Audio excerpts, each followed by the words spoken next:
बांग्लादेश में कलाकारों पर भी कट्टरपंथियों का हमला। बॉलीवुड ने उठाई आवाज, गाजा पर तो छाती पीटी, लेकिन हमारे भाई बहनों को जिंदा जलाने पर चुप क्यों? बांग्लादेश में उपद्रवियों की हिंसा अब अपनी हर हद पार कर रही है। अब तो वहां पर कलाकारों तक को नहीं बख्शा जा रहा। बीते शुक्रवार को फेमस सिंगर जेम्स के कॉन्सर्ट पर भीड़ ने उपद्रव मचाया। कॉन्सर्ट में उन्होंने ईंट पत्थर जो हाथ में आया वो फेंका, तोड़फोड़ तक मचाई। अब इस अटैक में 10 से ज्यादा लोग घायल हुए। ये घटना बांग्लादेश पुलिस के लिए शर्म की बात है, क्योंकि ये घटना उस जगह हुई जहां से राजधानी ढाका महज 120 किलोमीटर की दूरी पर है। जेम्स के कॉन्सर्ट पर हुए ये हमले इस बात का साफ साफ इशारा दे रहे हैं कि अब बांग्लादेश में ये कट्टरपंथी कितने ज्यादा बेखौफ हो गए हैं। उन्हें ना तो पुलिस का डर है, न शासन का और ना ही प्रशासन का। बांग्लादेश के अखबार द डेली स्टार की रिपोर्ट्स के मुताबिक सिंगर जेम्स का ये कार्यक्रम शुक्रवार रात 9 बजे होना था।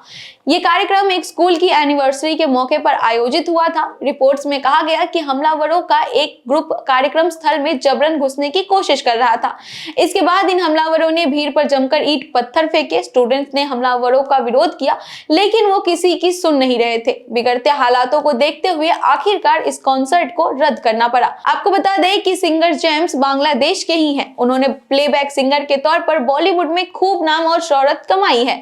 उन्होंने बॉलीवुड की कई सुपरहिट गाने दिए हैं जो आज भी लोगों की जुबान पर हैं, जैसे कि अनुराग बसु निर्देशित गैंगस्टर का गाना भीगी भीगी सी रातें हैं, भीगी भीगी सी बातें हैं, और अनुराग बसु की ही फिल्म लाइफ इन मेट्रो के फेमस सॉन्ग्स अलविदा।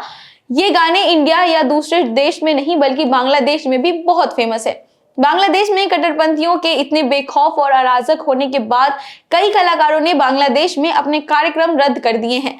ये भी कह दिया है कि जब तक बांग्लादेश में कलाकार, संगीत और कल्चरल इंस्टीट्यूट सेफ नहीं हो जाते, वो कोई कार्यक्रम नहीं करेंगे। कुछ दिन पहले ही वर्ल्ड फेमस उस्ताद सिराज अली खान ढाका आए थे। वे विश्व प्रसिद्ध भारतीय संगीतकार उस्ताद अलाउद्दीन खान के परपोते और मेहर घराने के प्रतिष्ठित कलाकार सिराज अली खान भी ढाका आए थे, लेकिन उन्होंने यहाँ पर कोई कार्यक्रम नहीं किया और कह दिया कि जब तक बांग्लादेश में कट्टरपंथी हावी है वो बांग्लादेश ही नहीं आएंगे। इसके बाद भारतीय संगीतकार राशिद खान के बेटे अरमान खान ने भी बांग्लादेश में कार्यक्रम का निमंत्रण ठुकरा दिया। उन्होंने भी ये कह दिया कि वो संगीत से नफरत करने वाले जिहादियों से भरे बांग्लादेश में कदम नहीं रखना चाहते। अब आप ही देखिए, इतने बड़े बड़े कलाकार बांग्लादेश को उसके मुंह पर 4 बातें सुनाकर चले जा रहे हैं, लेकिन बांग्लादेश में बैठी सत्ता को इससे जरा भी शर्म नहीं आ रही। पूरी दुनिया में बांग्लादेश की बेइज्जती हो रही है, लेकिन यूनिस सरकार कट्टरपंथियों के सहारे ही अपनी इज्जत कमाना चाह रही है। इन कलाकारों का विरोध भी जायज है, क्योंकि बांग्लादेश में कट्टरपंथी इस्लामी भीड़ ने छायानाट, उद्दीची जैसे संस्कृत संस्थानों, कलाकारों, पत्रकारों और अखबारों के दफ्तरों पर भी हमले किए हैं।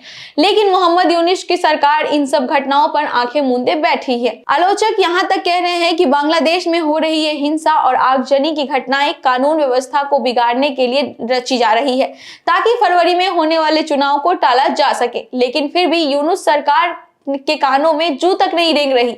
इन सब घटनाओं के बीच एक अच्छी बात है कि बांग्लादेश के हालातों पर सिर्फ ये कलाकार नहीं बल्कि अब बॉलीवुड के भी कई कलाकारों ने आवाज उठाना शुरू कर दिया है, जिसकी शुरुआत बॉलीवुड अभिनेत्री जानवी कपूर ने की थी। दीपू चंद्रदास की मॉब लिंचिंग और जलाकर मार देने की घटना का हवाला देते हुए जानवी कपूर ने अपने इंस्टाग्राम पर कहा था कि हम लोग दुनिया के कोने कोने में हो रही घटनाओं पर आंसू बहा रहे हैं, लेकिन हमारे अपने ही भाई बहन को मारे जा रहे हैं, जिंदा जलाए जा रहे हैं, उन पर हम चुप क्यों हैं? आपको अगर इस बारे में नहीं पता या फिर आपकी संवेदनाएं तब भी नहीं जागती तो आप पाखंड में जी रहे हैं। जानवी के बाद जया प्रदा, श्रेया शरण, मनोज जोशी जैसे बड़े कलाकारों ने भी बांग्लादेश में हिंदुओं पर हो रहे अत्याचारों पर आवाज उठाई है। आगे जो भी अपडेट आएगा हम आप तक जरूर पहुंचाते रहेंगे। तब तक के लिए बने रहिए हमारे साथ। धन्यवाद।